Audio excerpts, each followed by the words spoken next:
Well, hello everyone. Today is Wednesday, March the 3rd, and it's my pleasure to bring the most recent update for the city of Belleville as we deal with the COVID-19 times. And today I am somewhere that is really important as we deal with COVID.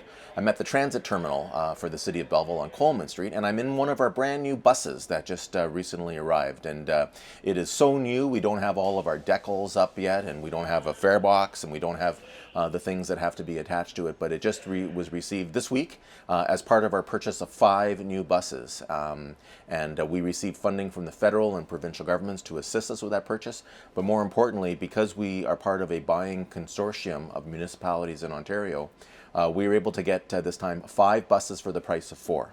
So that was really, really good news, and these buses are now being put into operation, they're new, they're safe. There's a number of really positive aspects to them, and they're looking forward to getting into service and removing some of the buses that are now getting to be quite old.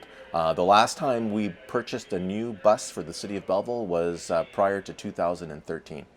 So this is a big day, and we're excited about this moving forward. So today, as I speak to you, we are still in that green zone that is designated for the number of COVID cases in Ontario, with the prevent zone. We've had some cases go up this week, so we're actively sitting now at 21 active cases. We've had 421 since the beginning of the COVID pandemic, almost a year ago. We've had 6 fatalities, most of which were at the very, very beginning. But the positive news is we've had almost 2,200 people vaccinated, including all of our long-term care residents at the Hastings Manor and at the McQuiggy Lodge. They received both their doses, so they are fully vaccinated through this, and we have more that is arriving. This week, Loyalist College opened up their facility, and they are contacting people for booking appointments that are there. We've seen a number of healthcare providers that are going, as well as people in those extremely vulnerable categories, and so they are on an invitation-only basis. And we are anticipating that no later than June, we will activate one of the arenas at the Quinte Sports and Wellness Center, and that'll be a mass inoculation site for vaccination rollout just as soon as more supply comes on. But those 2,200 people in our community is an increase from the last week, and we expect even more next week. I'll have great numbers, and I want to thank everybody that's involved, everyone from the federal government and the provincial government, right down to the Hastings and Prince Edward Health Unit and all of the staff that are doing it. Thank you to Loyalist College for being a vaccination center as we go forward. One of the positive things about having Shorelines Casino in our community is the funding stream that they provide to the municipality through a funding agreement. And we have publicized, and here's a photo of what we spent some of those funds on last year. What I want to bring everyone's attention to is our social infrastructure fund, which we typically spend about $300,000 a year on those organizations that help what we describe as the vulnerable sector of our community. People that have health challenges, people that are dealing with poverty, people that are dealing with homelessness, and other types of difficulties in life. These funds go towards organizations that help with that. And this year, the 2021 funding stream is open now. It opened on March the 1st. And as I said, it is for nonprofit organizations that provide services to individuals who experience adverse social impacts due to the economy, to housing, physical, family, cultural, or social exclusion, disability, or ethnic, racial, or religious factors. And those organizations can receive funding of up to $50,000 in a grant. Obviously, we don't give everybody that because it would go very, very quickly, but there are a lot of organizations that get a few $100s or a few $1,000s and are able to deliver the services they do, and we really count on them as part of our city because we do want to take care of everyone in our community. I encourage anyone that's interested in applying for one of those grants to go to our city website at belleville.ca, and you can get more information as well as the application form to do that. So I encourage you to do that. You may have noticed in the last week or so, the temperature has changed. It's gotten warmer. We did have a cooler day this week, but it's getting warmer. And the long-range forecast looks pretty good. Lots of 6s and 8s and 5 degrees Celsius days ahead of us. And so I've got some bad news for those people who really liked the outdoor skating at Victoria Harbour and at Westwicks Park, those are now closed for the season because of the warmer temperatures, and it's just not safe. We're no longer maintaining them or monitoring them by our staff, so they are fully closed, and we ask people to stay off the ice for your own safety. There's lots of open water I'm seeing in the vicinity, so it's just a good idea to stay off of it. It was nice while it lasted, and I'm okay with waiting until next winter to get into the warmer seasons ahead of us.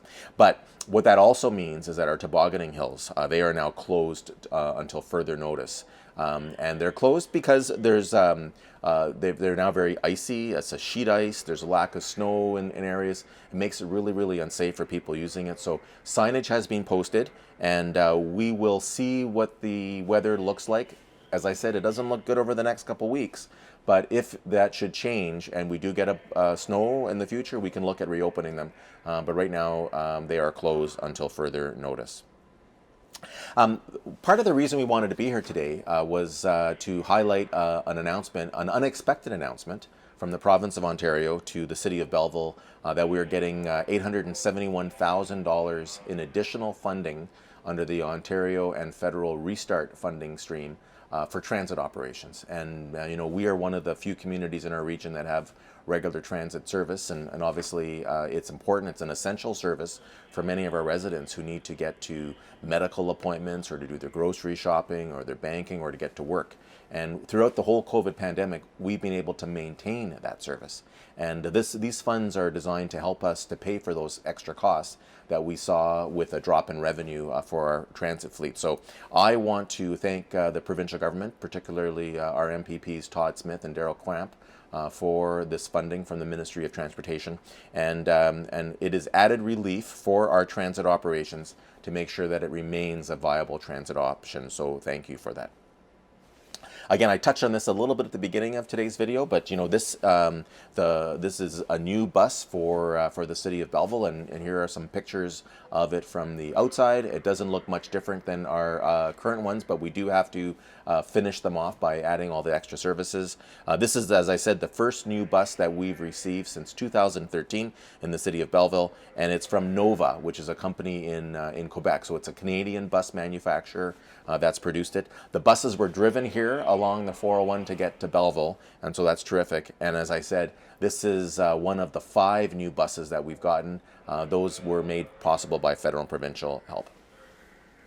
The last thing I want to talk a little bit about today is some good news. Since COVID, we haven't had a lot of official openings of businesses, and this morning I was so pleased to be joined by my colleagues Councillor Garnet Thompson and Councillor Tyler Alsap at the opening of TeleMed, which is a new healthcare offering here in the city. Everyone in Ontario is experiencing difficulties. We don't have enough doctors, we don't have enough nurses, we don't have enough clinics, we don't have enough nurse practitioner-led clinics. And TeleMed is stepping in, providing virtual care. So you can go in there, or you can even connect remotely, and you can get health care to bridge that gap if you don't have a doctor. So this allows a wide range of medical services, including specialists. So psychiatry and addictions counseling and a number of different things. These are all really great. And it's the first service specialist focus center here in our community. And as I said, it provides a wide range of services, including psychiatry consultations, addictions counseling, opioid management, weight management, and walk-in care for everything from a sore throat to what to do to deal with headaches or whatnot. So I encourage you to look them up. Here is their web address on the screen, and they'd be pleased to help you out. And we continue, as a city of Belleville, to continue to pursue doctor recruitment program, our very successful doctor recruitment program, but also additional healthcare services, not just at Quinte Healthcare, but in clinics and nurse practitioner-led clinics in Belleville. And we'll have some exciting news about that in the next little while. So, with that, I also want to say that you should stay tuned. Next week we have a very busy meeting on Monday for Belleville City Council. There'll be a lot that's going to be announced, including news about a new physician signed on the physician recruitment program. And in the meantime, if there's anything that I or any member of Belleville City Council can do, please contact us through my office or through the city's website, where you can see all of our email addresses and telephone numbers. We'd be happy to help out. So with that, have a great week. Stay safe. Wash your hands. Wear a mask where you can't wear a mask and you can't socially distance. Just be careful. It's important. We've done so well. Let's continue to do well. And I look forward to getting back in touch with you next week as I provide another update for the City of Belleville.